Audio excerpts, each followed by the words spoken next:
My name is Tolu Akinyemi, the Lion of Newcastle. As per tradition, whenever I go to any event, I like to roar like a lion. Can I have a loud roar like a lion?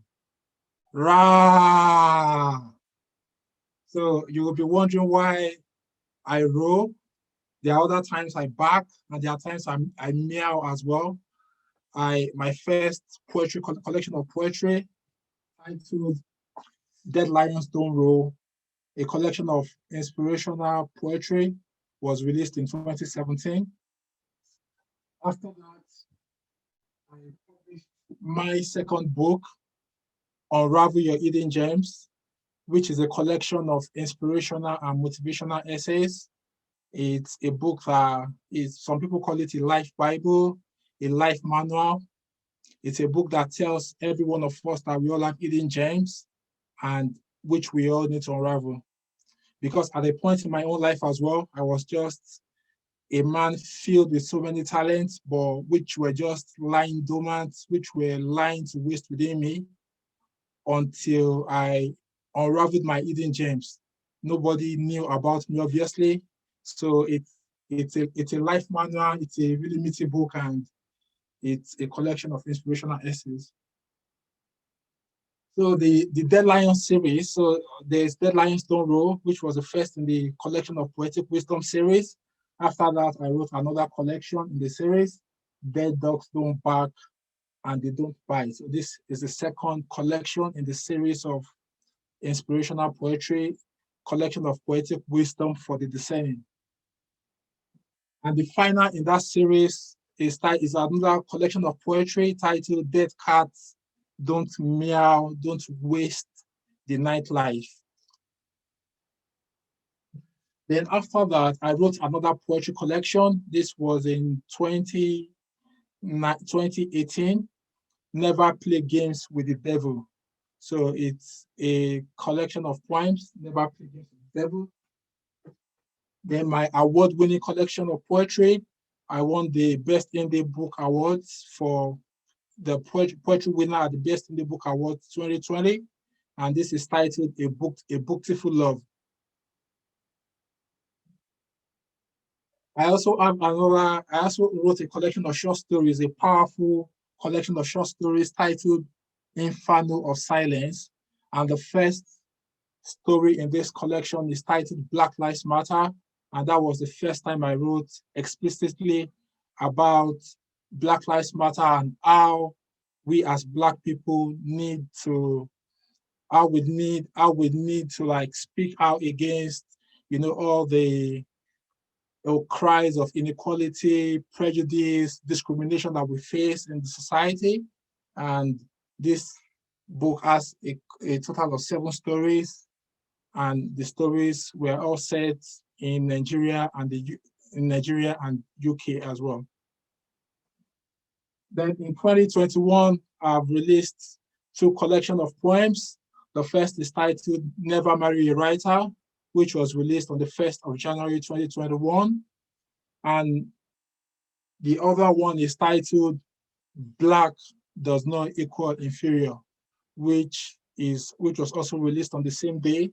I also have another collection of poems that will be released sometime later this year titled Everybody Don't Kolomental. So that is a mental health themed poetry collection that talks about everyday struggles, that universal everyday struggles that we all experience in the realm of mental health and just living every day.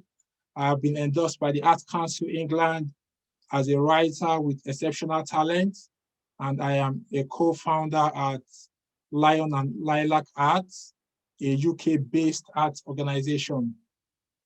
When I'm not writing, I work for a global investment bank as a financial crime compliance consultant, and that is just the story of my life. And I am from Ekiti State in Nigeria. Ekiti State is in the southwestern part of Nigeria, and we are renowned for our intellectual prowess and our knowledge. So we are called the fountain of knowledge. So I'm sure you won't be surprised that I am from Ekiti State. So before I talk about, basically, I'll be talking just a bit about black does not equal inferior. But before I deep dive to talk about it, I will read a couple of poems from Black Does Not Equal Inferior. So stay tuned as I read a couple of poems from the collection.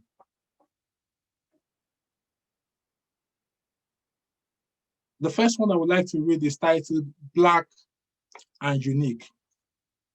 I wish this can be your favorite poem. These words, ordinances, and creed a sterling light. I wish you can see the uniqueness of your black skin, its glory shining like a dark armor. I wish you can rise above the tides of it and the contraptions of oppression. I wish you can see through the dawning of each day that you are black and unique.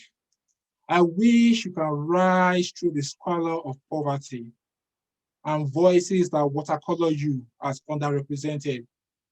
I wish you can emblaze your name in gold and swim against every wave of it. I wish you can rise above the labels, false identities stamped on you. You are black and unique. I wish this can be your favorite verse. Thank you. So I will do two more poems before I just talk about the book.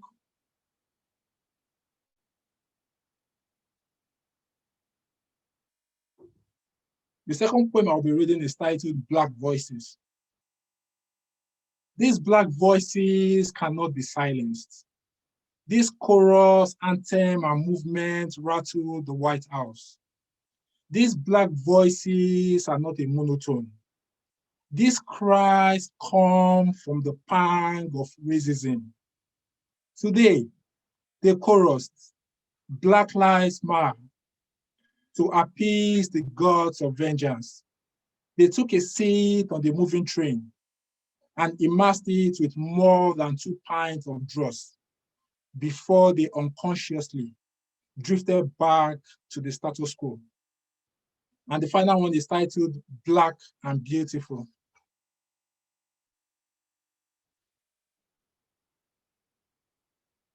Black and beautiful. Let me remind you for the opting time that black is beautiful. They say she was black and ugly, black and dirty, and that blackness was stained by false labels that sung her confidence. The first television set we ever watched was in black and white, and they painted a vivid imagery that black and white are beautiful when in unity. They said she was black and burnt and maligned her with vile words until she was wrapped under the weight of false allusions. Glorify your shade of black. Revel in its beauty. Don't you forget that you are black and beautiful. Thank you. So basically, the collection, Black Does Not Equal Inferior, was written from a place of, like giving a mantra to the Black community, like letting the people of the community know that Black does not equal inferior. I remember sometimes in my place of work, I think late last year we had a meeting to discuss Black Lives Matter and everything, and I said my own contribution was that before we talk about equality in the workplace or talk about equal opportunities, I look around, I look at the leadership positions, I don't see any one of my color. I don't see any Black person occupying a leadership position. So you tell me you're an equal opportunity employer, or you tell me you are doing, you're not just, it's not just like, you're not just following the bandwagon to say Black Lives Matter, because you see a lot of people just following the trend to say, oh, everybody's at this time, there's a lot of protests, there's a lot of cries about inequality, about prejudice, about discrimination. So you see everyone just jumping on the bandwagon because that's what is trending. So I say for me, basically, if you want to be serious about all of you are serious about equality in the workplace, then I need to see actions.